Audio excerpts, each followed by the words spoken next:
أعوذ بالله من الشيطان الرجيم بسم الله الرحمن الرحيم وإذ استسقى موسى لقومه فقلنا اضرب بعصاك الحجر فانفجرت منه 12 عينا قد علم كل أناس مشربهم كلوا واشربوا من رزق الله ولا تعثوا في الأرض مفسدين. او هر کله چې طلب د اوبو کو موسی علیه السلام د خپل قوم د پاره د خپل رب نه فقلنا نو موږ وی اضرب بعصاک الحجر وها په خپل همسا سره دا ګټه فانفجرت منه 12 عینا روانې شوې د هغې نه 12 چینې قد علم کل اناس مشربهم په تحقیق سره معلوم کو هر ډلې مشربهم خپل ګودر کلو واشربوا من رزق الله خورئ او څښئ د الله د رزق نه ولا تعثوا فی الارض مفسدین او مه ګرځئ په ځمکه کې فساد کوونکي. د دې نه مخکې 8 انعامات په بني اسرائیلو باندې ذکر شو. دا 9م انعام دی. کله په میدان تیه کې بني اسرائیل د خوراک څښاک انتظام یې نه و، نو الله پاک ورته د خوراک څښاک انتظام وکړو، من او سلوا هغه یې پرې راولېږل. د سوري انتظام نه و، نو الله پاک په هغو باندې د سوري انتظام وکړو او وریځ یې راولېږله، د هغوی په سرونو به ګرځېده، سوری شو، د غرمو نه بچ شو. نو بیا تږي شو. موسی علیه السلام ته یې فریاد وکړو چې زموږ دپاره اوبه پکار دي، موږ تږي شي وو. موسی علیه السلام د الله پاک نه سوال وکړو د اوبو. الله د طرف نه چې کوم دی هغه وحی راغله چې اضرب بعصاک الحجر، دا خپله امسا راپرېږده دې ګټې ته وقف دی. نو موسی علیه السلام ولګېد، هغه امسا یې د ګټې له راپرېښوده. فانفجرت منه 12 عینا روانې شوې د هغې نه 12 شیدې ځکه 12 خاندانونه وو. نو هر یو ډلې ته، هر خاندان ته هغه خپل ګودر معلوم شو. موسی علیه السلام ورته وویل چې د هر یو خاندان دپاره ځان د چینه ده د دې ګټې نه راوتې ده دغه څکئ. تقسیم یې وکړو چې بیا تاسو یو بل سره شر نه کوئ، شاتاب نه او خورئ او څکئ د الله د رزق نه او په ځمکه کې فساد کوونکي مه جوړېږئ. استسقا چې دا هغه طلب د باران ته ویلی کېږي، باران غوښتله. هغه بني اسرائیل تږي وو، د موسی علیه السلام نه اوبه وغوښتې چې زموږ دپاره سوال وکړه د الله پاک نه. استسقا زموږ په دین کې هم شته، د اوبو طلب د الله پاک نه. نو دا په مانځه سره هم دی، مونځ د استسقا هغه هم ثابت دی په احادیثو سره. سنت طریقه ده، مونځ به وکړي 2 رکعته. بعضې امامان وایي چې په زوره قرت به پکې وایي، بعضې وایي چې سري به وایي. بیا به څادر اړولی کړي، ښي طرف ته پیس کوي چې کوم دی هغه به ګس طرف ته ویسي، د ګس هغه به ښي طرف ته، امام به قبلې طرف ته ولاړي، خلقو ته به یې شای. دا د لمانځه طریقه شو. په خطبه کې، د جمعې په خطبه کې نبي علیه السلام د باران دپاره سوال کړی دی. دا بله طریقه شوه. د عامو منځونو نه وروستو نبي علیه السلام سوال کړی دی، دغه یې بله طریقه شوه. د لمانځه نه علاوه هسې سوال کوي د الله پاک نه، دغه هم استسقا ده، د الله پاک نه طلب د باران کوي، دا یې بله طریقه ده. موسی علیه السلام هم اوبه غوښتل وي او نبي علیه السلام هم چې کوم دی د دې دپاره مونځ کړی دی، د دعا کړی دی د باران دپاره چې کله قادسالي سوکړی د هغې نه وروستو د اوبو سوال کول دا مسنون دی. موسی علیه السلام د خپل رب نه سوال وکړو، الله د طرف نه وحی راغله چې په دې ګټه باندې ګزار وکړه د امسا. دا د خدای عظیم قدرت دی. دا هغه امسا ده چې په دې باندې اوبه وچې شوې وې، دریاب له چې راپرېښو نو هغه اوبه پرې وچې شوې او په هغې کې لارې جوړې شوې 12. اوس ورته وایي بیا راپرېږده دا امسا دې ګټې ده نو وچې ګټې نه بیا اوبه پرې جاري کړې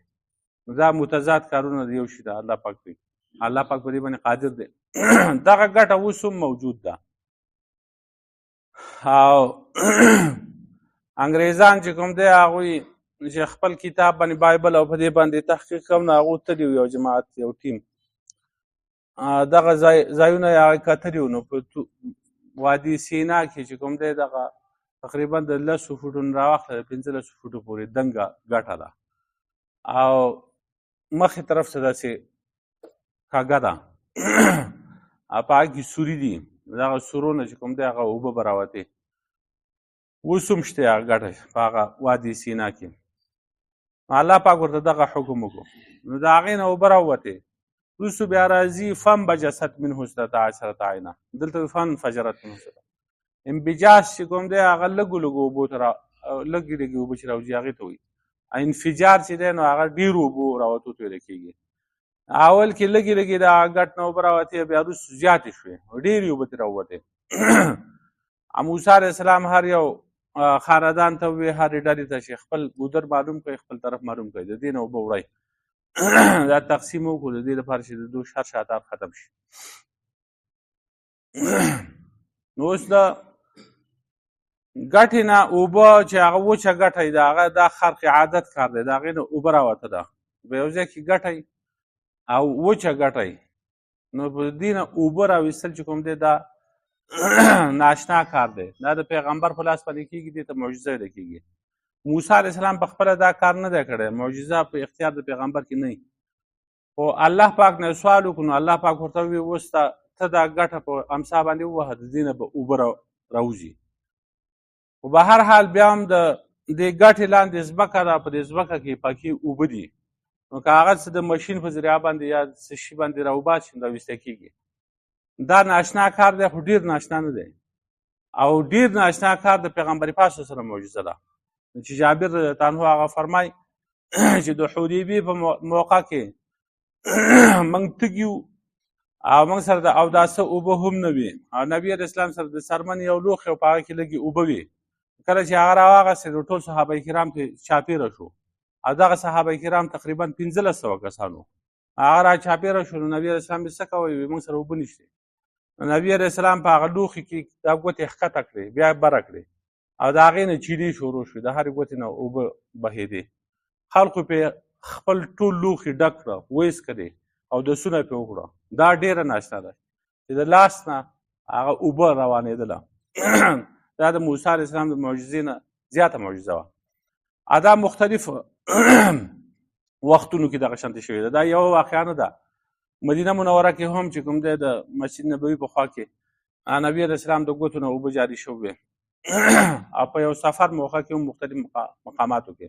د نبي علیه السلام د ګوتو نه دا اوبه جاري شوي دي اوبه چې جاري شوې موسی علیه السلام هر ډلې ته چې کوم دی هغه خپل ګودر وښودو بیا وی کلو واشربو من رزق الله خورئ او څښئ د الله د رزق نه او مه ګرځئ په ځمکه کې فساد کوونکي خوراک څښاک کوئ خوراک تیار خوراک تاسو راځي من او سلوا